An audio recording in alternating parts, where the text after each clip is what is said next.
Result बेहतरीन होंगे तब जब आप विश्वास के साथ सहभागिता करेंगे, संगति करेंगे।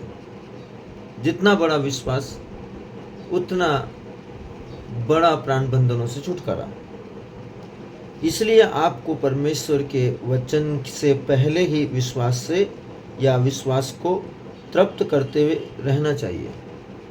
परमेश्वर के वचन से अपने आप को पहले से विश्वास से तृप्त करते रहना चाहिए। रोमियो अध्याय 10 वचन 17 कहता है, आप और संसार, आप और शरीर की सारी अभिलाषाएं।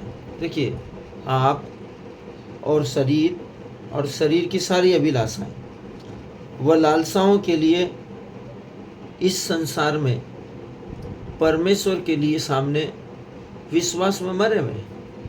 आप भी, आपका शरीर भी, शरीर की सारी लालसाएं भी और लालसाओं के लिए विश्वास करने वाले परमेश्वर के नाम में इस विश्व की सब प्रकार के आडंबरों के सामने मरे हुए हैं।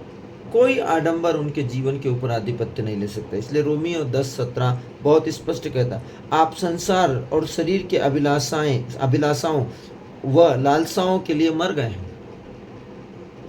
हुए हैं। गलाती अध्याय 5 वचन 24, अब आप परमेश्वर के पुत्र पर विश्वास रखने के कारण जीवित हैं। परमेश्वर के पुत्र में विश्वास रखने के द्वारा आप जीवित हैं, जिसने स्वयं आपके लिए अपने आप को दे दिया है। गलाती अध्याय 2 वचन संख्या 20। सदैव स्मरण रखें, हमेशा याद रखें, आप विश्वास के बिना न तो कभी विजय में चल सकते हैं और न ही अपने प्राण बंधनों से मुक्ति पा सकते हैं। विश्वास के बिना आपके लिए ये करना असंभव है।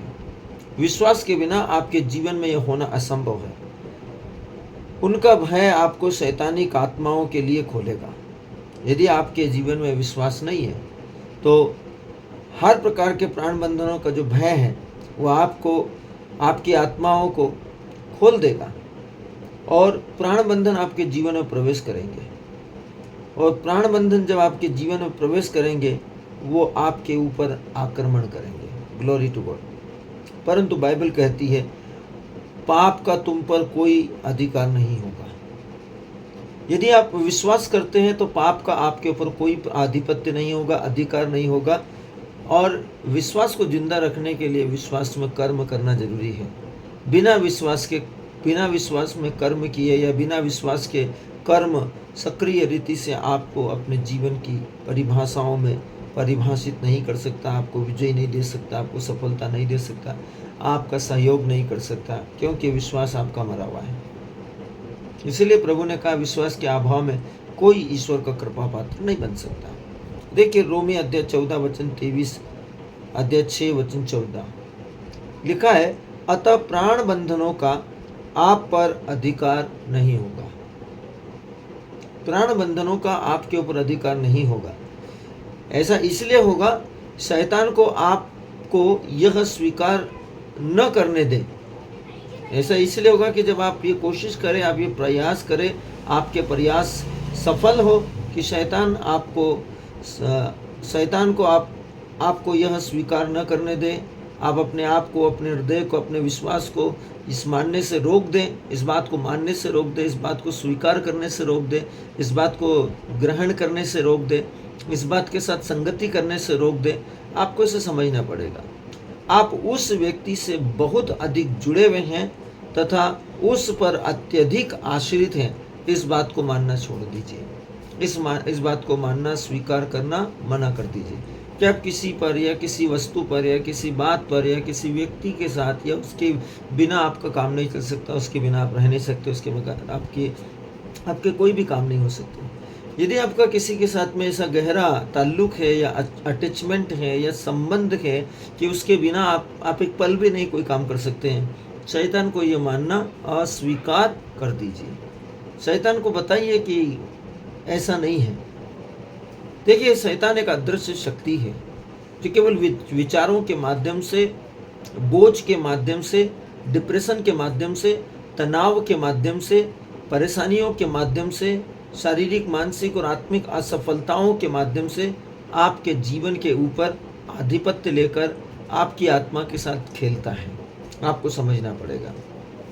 हमेशा अपने विश्वास के प्रमाण को बढ़ाते रहिए। देखिए वचन कहता है, इस कारण आप कभी भी प्राण बंधन को नहीं तोड़ पाएंगे यदि आप अपने आत्मा को ऐसा प्रैक्टिस में नहीं लाते हैं। शैतान को स्मरण दिलाइए, उसको याद दिलाइए, उसको इस बात को बताइए कि शैतान, मैं आपको यह स्वीकार करने नहीं दूंगा अपने जीवन में कि मेरा किसी और व्यक्ति के बिना काम नहीं चलेगा। मैं कर सकता हूँ, मैं सक्षम हूँ। परमेश्वर की सहायता से बोलिएगा कि जो प्रभु मुझे बल प्रदान करते हैं, मैं उनकी सहायता से सब कुछ कर सकता हूँ। Glory to God. परमेश्वर के वचन के साथ संबंध में आइए। देखिए वचन कहता है, एक विश्वासी होने के कारण आपके लिए सब कुछ संभव है। एक पवित्र विश्वासी होने के लिए आपके लिए सब कुछ संभव है। मार्कुस अध्याय 9 वचन 23, यदि इब्राहिम अपने प्रिय पुत्र को वेदी पर चढ़ा सका तो आप ऐसा क्यों नहीं कर सकते? आप कर सकते हैं। आपके जीवन के लिए असंभव नहीं है, आपके जीवन के लिए कठिन नहीं है। आपको इस पर विश्वास करने पड़ेंगे। आप इब्राहिम की संतान होने के कारण इस अनुग्रह से आशीषित किए गए हैं। पहले ही माँ के गर्भ में जन्म लेने से पहले ही यह ब्लेसिंग, यह अनुग्रह, यह आशीष आपकी आत्मा में उंडेल दी गई है। Glory to God. अपने आप को प्रोत्साहन दीजिए। उत्पत्ति अध्याय 22 वचन से, उत्पत्ति अध्याय 22, गलाती अध्याय 3 7 से 9 वचन कहता है, हमेशा जोर से कहें कि मैं आशीषित हूँ परमेश्वर के दैवीय अनुग्रह से। परमेश्वर के वचन के साथ संबंध में होइए, आप आत्मा का फल पाएंगे प्रभु यीशु मसीह के नाम में। Glory to God. सांटा मा खांदा लबिहीन दलिया सिया मान